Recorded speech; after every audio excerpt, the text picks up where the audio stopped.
Hi, my name's Dan, and I'm an alcoholic.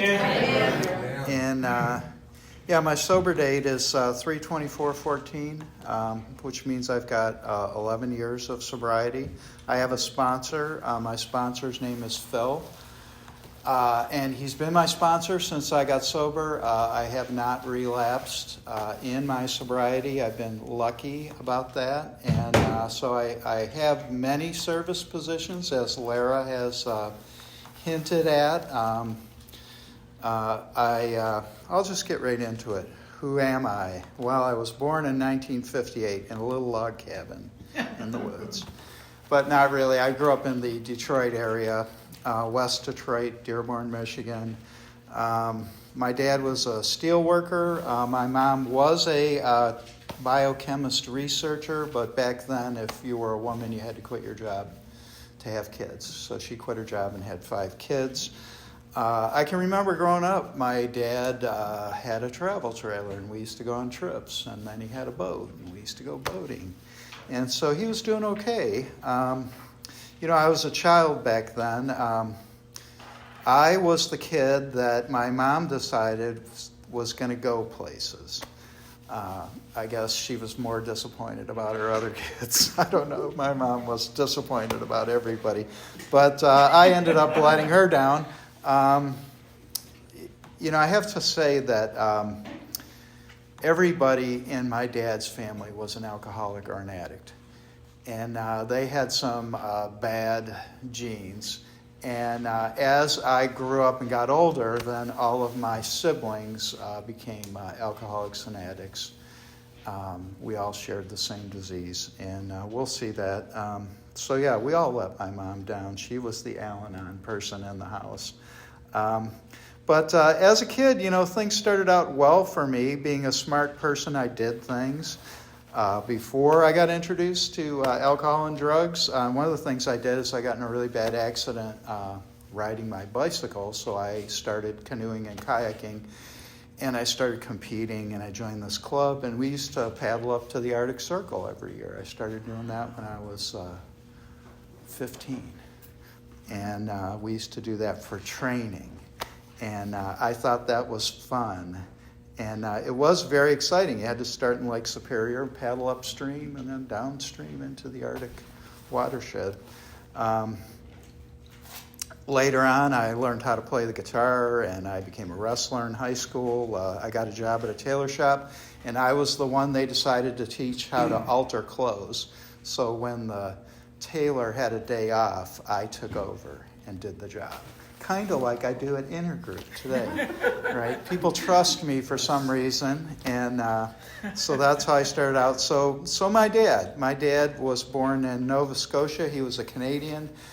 He ran away from home when he was 14 because his dad made him drop out of school and go to work in the coal mines with him, and he didn't like that. So he ran away with his uncle, Rory, who was 2 years older. Rory was 16, my dad was 14, and they traveled across Canada together. My middle name is Rory. Rory is a alcoholic, womanizer, never married, and later in life I met him, and he had these 2 aunts, my dad's aunts, that they patrolled with him all the time to keep him out of bars and from bad places, because he was just one of those guys that would take off and go get drunk. And that was their solution for Uncle Rory. And that I've seen that a lot in my years of living, family members trying to keep other family members from going out and getting sober, or going out and getting drunk. My dad got sober in 1960. When I was a kid, I remember some of his sponsees. He had this guy named Earl. Earl was a house painter because he couldn't get a regular job. Dale sold insurance. Earl hired me one summer to paint houses with him, and so he showed me how to paint houses. And I liked Earl a lot. He was really demanding. He built a big business out of his house painting career, post-alcoholism. It was years later I was like, oh yeah, those guys, they weren't just my dad's friends. Right, they were his sponsees. And it turned out that some of my friends' dads were also going to AA meetings with my dad. There's some point when I became a teenager, I discovered that all my friends had alcohol and drug problems, and their parents did too. And so, I have a saying, I'm a shit magnet, It's attracted to me, it's in the room, it starts flying at me. And people are attracted to me who like getting messed up. And I guess somebody told me that once. They said, my problem is I like to get wasted. Right? That's the core of my problem. And in fact, I can remember talking to my doctor and him saying, have you ever thought about cutting back to like 1 beer a day? And I was like, 1 beer? I actually said to him, could I have all 7 like on Friday and like wash them down with a Valium?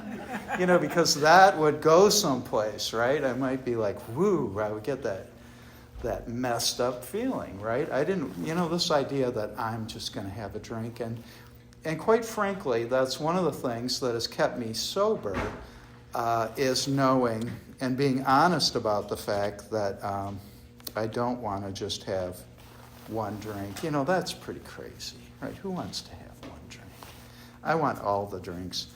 When I was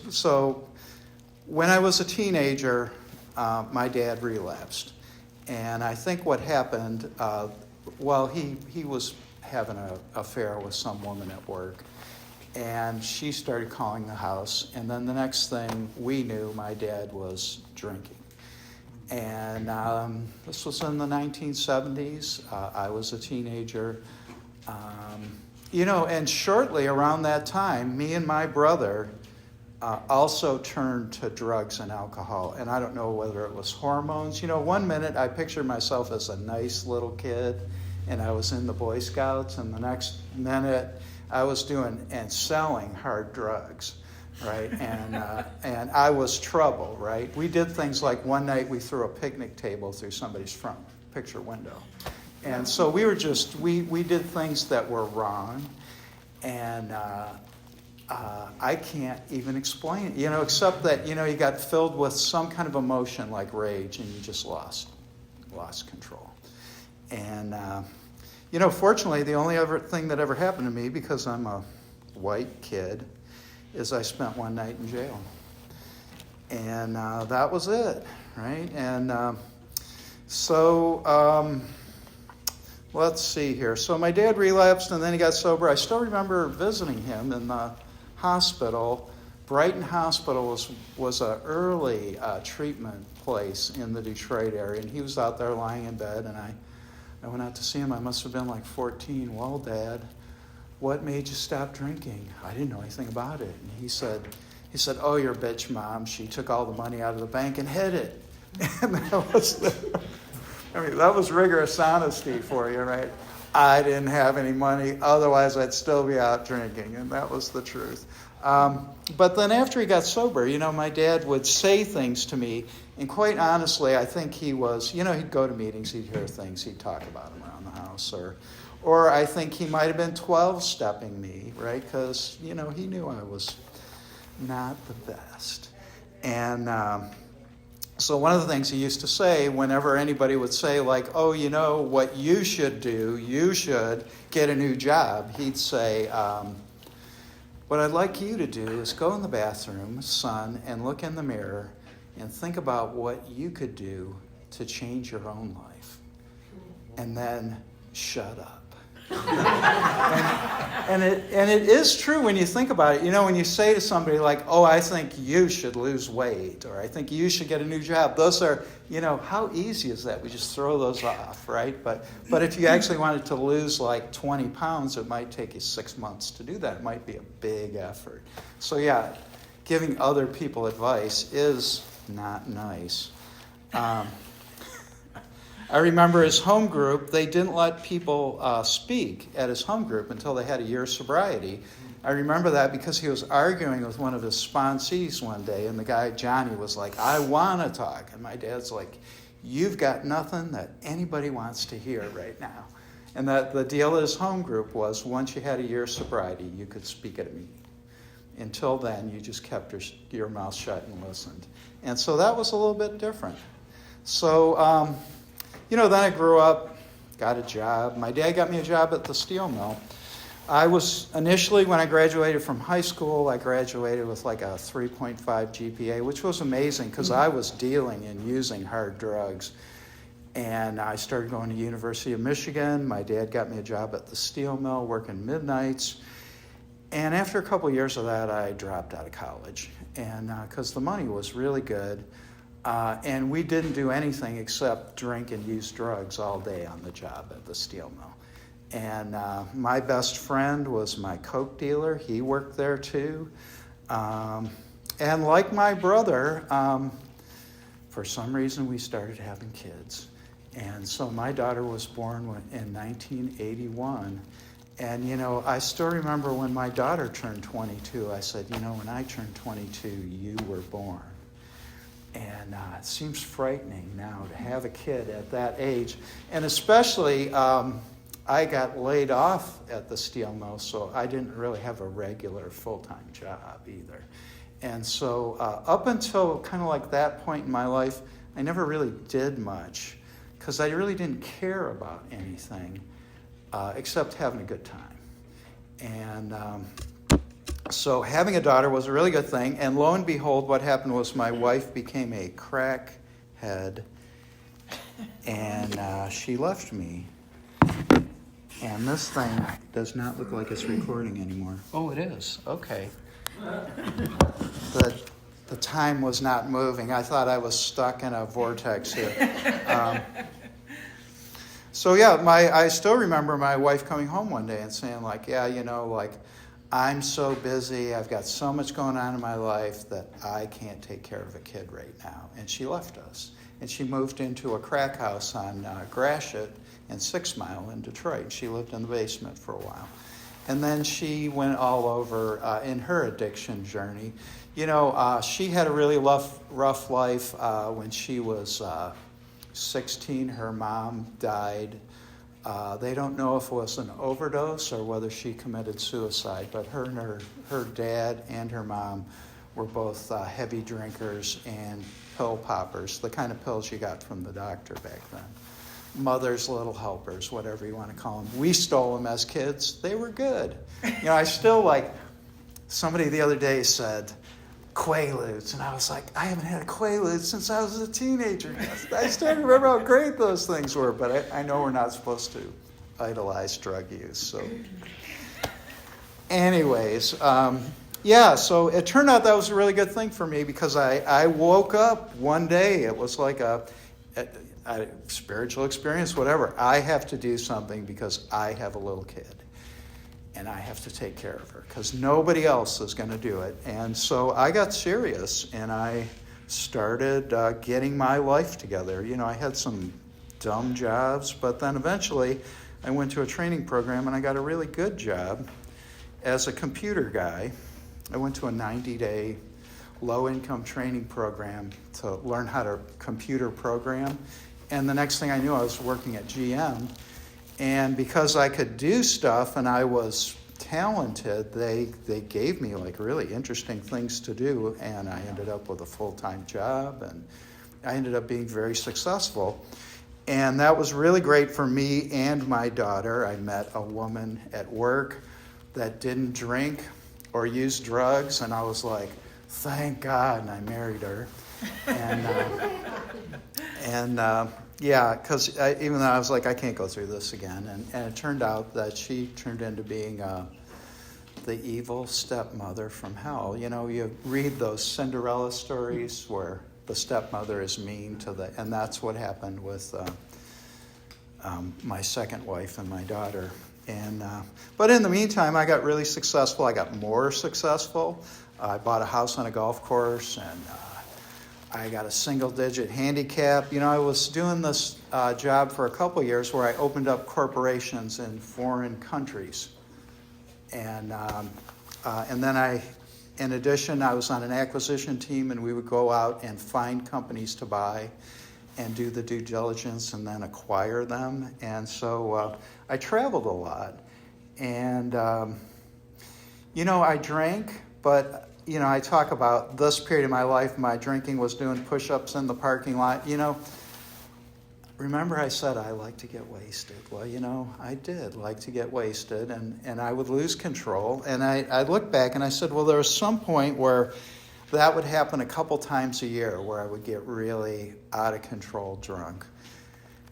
And as time progressed, all of a sudden it was once a week, and then it was every night, right? And I knew better than that because I could see my dad's family and all my siblings going down from, drug and alcohol abuse, big time. And I knew better than that. But, I left my wife when my daughter got into college, and I came out here to Seattle, and I started drinking a lot because I started giving up the thing. So I belonged to a pro canoe and kayak racing club, and I gave that up because I didn't live in Michigan anymore. Stopped racing. I taught music theory, and I had 3 students, and I fired them. And so I didn't have to do that anymore. And it just seemed like all of my hobbies and interests dialed down. And drinking, my old friend was there for me. And I bought a condo in Belltown. And God, one of my daughter's friends was making fun of me, because I was like a 50-year-old guy living in Belltown, hanging out at the bars. Single guy looking for chicks and whatever. So my drinking did not get better. It continued to get worse. And I guess I have to say at some point in 2003, I got laid off from my executive computer job. And I kind of gave up on my career after that. People would seek me out and give me jobs. But I have to say, my heart wasn't really in it. And, the last job I had for 10 years was at IBM. And, at the end, I think they kind of lost interest in me. I kind of lost interest in them. And one day I went to them and said, hey, I want to leave. And they said, you can retire. And so I retired. And that's how come I don't work today. I was full of fear about not working. And it's really great that we have a program where we can look at our fears. And so I was able to look at that and get through it. It's one of the things I discovered in the 4th step is I was afraid of everything. And but the way I lived my life was I didn't talk to anybody about any of my issues, right? It was all a secret. I kept it all inside. So, some of the things I did. Got divorced in 2003, moved to Seattle, met some wonderful drinking friends. I remember some of the stuff I used to do, like I would go to a restaurant with my girlfriend. We'd sit down in a booth, and I would pass out. And nobody could wake me up. Now, this happened many times, right? Not just once. And to me, it'd be like, gee, I must be really tired because I've been working so much. I don't know what's going on. But, on the back end, I'd be having many drinks before we would get together for dinner because you had to preload yourself. If you were going to go to a bar or a party, you'd stop at the store and get yourself a pint to preload your behavior before you walked in the door. And then, unfortunately, alcohol started stabbing me in the back. Peeing is part of my story. And that was also in denial. I would travel all over the world for these companies, and they put me in nice hotels, and I'd check in, I'd have drinks, I'd go to bed, and I'd pee all over the bed. I was reading a story online. This guy's like, gosh, this happened to me. I don't know. He's like, I was hanging up all the sheets and trying to dry them. I was like, God, I've been through all that, right? Turns out that the housekeeping people don't care as long as you give them a big tip, The mattresses in hotels are already pee-stained, right? I was not the first guy. But the other thing I used to do was sleepwalking, once again, I would say, I am a sleepwalker. I don't know what it is, but it would only, for some reason, drinking was involved. And And I would, and it always came to the same conclusion. Like, I'd be sitting out on the back steps of my porch in the winter in Michigan, naked. And I'd wake up on the stairs and go like, why am I out here, right? Or I'd be in Paris, France, and I'd be talking to somebody in a dream, and the next thing I knew, I'd be out in the hallway, bare-ass naked. And going like, how did I even get here? And you just go down to the front desk. They give you another key. And, Naked? It's a good thing it happened in the middle of the night because, I had a routine. It had happened to me before. Find a towel from anywhere, right? And so the pool was a good place to look. But anyways, so and then finally the worst thing I did is I bought a boat. And, there's so many warnings on the internet. Don't buy a boat, right? The guys I met, I really love the boat. The boat's really great, but the guys I met there, they drink all day, every day.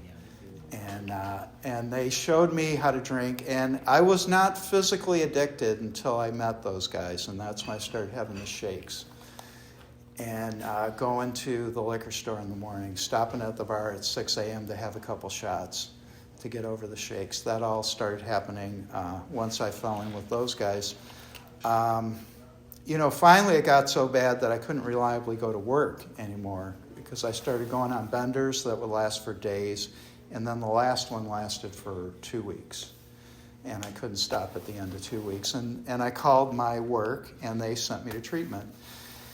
And it was really great. When I got out of treatment, you know how treatment centers are. Well, you should do something, but we can't tell you what to do. But AA would be a good choice. And God, I can remember checking out Cocaine Anonymous because I thought maybe you could still drink if you went there. But anyways, my daughter said to me, she said, maybe you should try AA because it worked for your dad. And I think that's really important. Believing that something is going to work, I think, is really important. Because if you don't believe it, it's not going to work for you at all. And so I had faith in that. The other thing is when I was a kid, I remembered back, my dad used to take me on 12-step calls because he volunteered at the Intergroup in Detroit. And I was a high school wrestler, and so he would take me along if he went to a bad neighborhood in Detroit. And I still remember picking up a guy one night. All his belongings fit in a paper bag, and he got into the van with us, and then he started crying about how, and that's all he would say to me, how he ruined his life and how everything was over. And as a kid, it was very surprising to me. So, so anyways, I quit drinking. I worked the steps with my sponsor. I feel lucky that I met Phil because we got along. One of the things that Phil showed me how to do was to take my inventory because I complained a lot. Not like you guys at all. You guys are really, but I was what you call needy, right? I needed to hear from him, and and so I swear to God, he'd be like, all right, come on down. He worked at a car dealership, and he'd pull a piece of paper off the fax machine. What's your problem today? And he'd write it down. The problem, right? What was your part, right? And, and how did it affect you, And he did that so many times that after a while I was like, oh, yeah, I can do this for myself. Because then at the end he'd be, we're going to fix this. We're going to take care of it as soon as we can. We're going to get it off your plate so you don't have to worry about it, because he recognized that I'm a big worrier. In fact, worrying is my superpower. And because once I worry, nothing ever happens. And so working the steps, I had this idea because I was the head of education that what I should do is look at AA as a class. This will be a class that I'm going to take, and because I had run an education department for so long, you take the whole training course, and then you decide how it works out for you. What parts worked, what parts didn't work, what extra help you need, what parts didn't apply to you. You just set all that aside, and you take the course. So I just went through all the steps, and I decided not to judge. Step 4 was very prophetic for me. It was a big surprise. Step 2 and 3, maybe this has not happened to you guys, but you try to say, I'm going to turn things over to a higher power, but the little voice in your head says, aren't you doing a great job? Look at how smart you are that you figured this out, right? Like this is me. Look what I did, right? And so you're trying to turn it over, but the other part of you is trying to take credit for turning it over. And one day, everything blew up, and I remember being completely ready to turn my will and my life over to the care of my higher power as I found it. So 2 and 3 were really great. Step 5, once again, a repeating story for me. I started forgiving people. When I came into AA, they would say at the treatment center, do you have anybody you think you need to apologize to? And I'd be like, no. I've got a whole bunch of people that need to apologize to me, right? They all owe me an apology, and then maybe I'll think about apologizing to them. But after step 5, I started forgiving people, and I just naturally, once again, assumed, it keeps going back to step 2 and 3 again. Look at what a great person I am. I finally forgave those nuns for beating me as a little kid, And and then I read that in the 12 and 12 where it said, because we admit our faults, it makes us more likely to forgive others for their faults. It's like, God, it wasn't me again. And so that's a continuing thing. Step 6 and 7, I went the Drop the Rock book. I spent a year working on 6 and 7 because about this time I came up with a big anger problem. And I couldn't get over it, and I needed help. And so some of the ideas in that book were very helpful to me, acting as if, asking my higher power for help, getting up every morning and saying, I'm not going to be an angry person today. Those are some of the things I did. And I remember I see this in a lot of new people in the program where they're afraid and protective and suspicious, and they don't trust anybody. And that's the way I was as a newcomer. Like, I'd look at people and go, I don't like that guy. I don't like that guy, right? And it wasn't people that I think we just have to... It's all right. Sorry, interruption for you, those of you listening to the recording. Pay no attention. Well, anyways...